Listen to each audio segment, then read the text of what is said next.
আমাদের সকলের প্রিয় বড় ভাই আস্থা মহাজন শমশের আলী মোহন ভাই, যুগ্ম আহ্বায়ক বাগেরহাট জেলা আহ্বায়ক কমিটি। বিসমিল্লাহির রহমানির রহিম। আজকের এই জনসভায় বলবো, কারণ অনেক হাজির হয়েছেন এখানে, মা বোনেরা, ভাইরা, চাচারা, ছেলের বয়সী যারা আছেন তারা। আজকে সভার সভাপতি এবং প্রধান বক্তা যিনি এম এ সালাম, যিনি বাগেরহাটের কান্ডারি, অনেকে বলে কান্ডারি, কিন্তু কান্ডারি যদি বোঝাইতে হয় তাহলে সালাম সাহেবকে বোঝাতে হবে। কারণ সালাম সাহেব 17 বছর এখানে ছেড়ে, বাগেরহাটের বিএনপিকে ছেড়ে, বাগেরহাটের আন্দোলন ছেড়ে, বাগেরহাটের মিছিল ছেড়ে উনি যান নাই, উনি ছিলেন। ঠিক তো নাকি? তাহলে যদি কান্ডারি বলি তাহলে আমরা বলবো সালাম ভাইকে, এই তো আলহামদুলিল্লাহ। আর উনি আমাদের নেতা, উনি আমার প্রাণপ্রিয় নেতা। উনার সব সময় একটা জিনিস দেখেছি, উনি বিদেশে থাকুক, যেখানেই থাকুক না কেন, বাগেরহাট বিএনপি সম্পর্কে কি হচ্ছে, কোথায় কি করছে, কে কি করছে, সব সময় কিন্তু উনি খবর নিতেন, তাই না? তাহলে ওনার যদি বাগেরহাটের বিএনপির প্রতি টান না থাকতো তাহলে কি খবর নিত? তাহলে অবশ্যই টান আছে, মানুষের প্রতি টান আছে।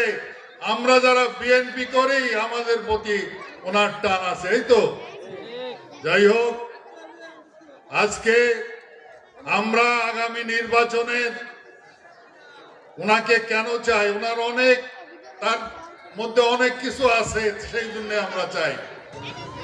তার উপর যে হামলা হয়েছে, যে মামলা হয়েছে, তার বাসার ভিতরতে যেভাবে তাকে রক্তাক্ত অবস্থায় পুলিশে অত্যাচার করে ধরে নিয়ে গেছে, এরকম অত্যাচারিত কিন্তু কেউ হয়নি, বুঝতে পারছেন?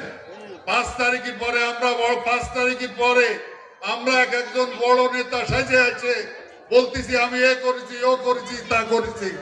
আমরা তো জানি, আপনারা জানেন না? জানেন কারা কি করেছিল? জানেন না?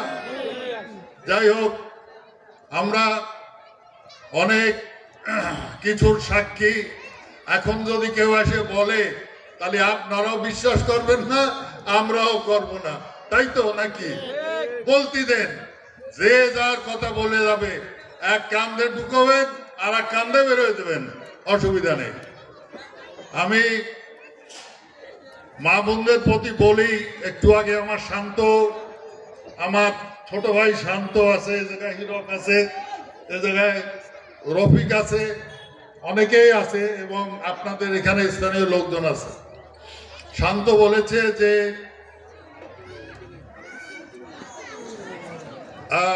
আপনার যারা জামাত করে, জামাত একটা মহিলা দল আছে জামাতের নাকি, তো তারা বাড়ি বাড়ি এসে বলতেছে যে আপনারা মিটিংয়ে আসেন, ওই মিটিংয়ে যদি আসেন তাহলে আপনারা বেহেশতের বাগানে আসবেন, বুঝতে পারছেন?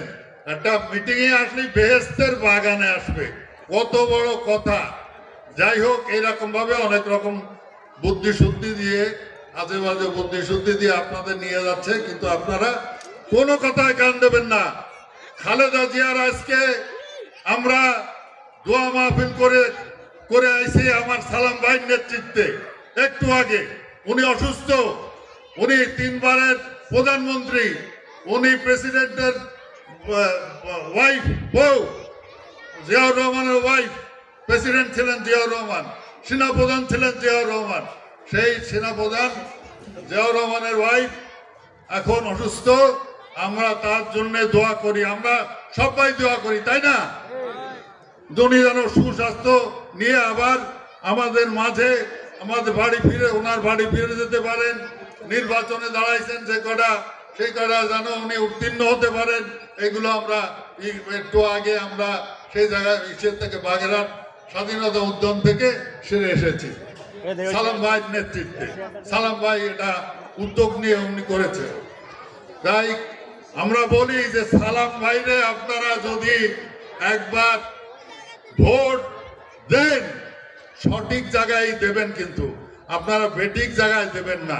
ইনশাল্লাহ আমরা নমিনেশন পাবো, এটা একবার শান্ত বলিছে এবং 1 নম্বরে আছে সালাম ভাই, কিন্তু মনে রাখেন 1 নম্বরে আছে ইনশাল্লাহ। তো আপনারা এই লোকটারে একবার ভোট দেন, দেখেন বাগেরহাটের চেহারা পাল্টায় দেবে, বাগেরহাটের চেহারা পাল্টায় দেবে আমি বলি, কারণ ওনার মতো সৎ একজন আমি এই পর্যন্ত দেখি নাই। তাই সালাম ভাইকে আপনারা আগামীতে ভোট দিয়ে জয়যুক্ত করবেন এই বলে আমি এখানে শেষ করছি। আল্লাহ হাফেজ।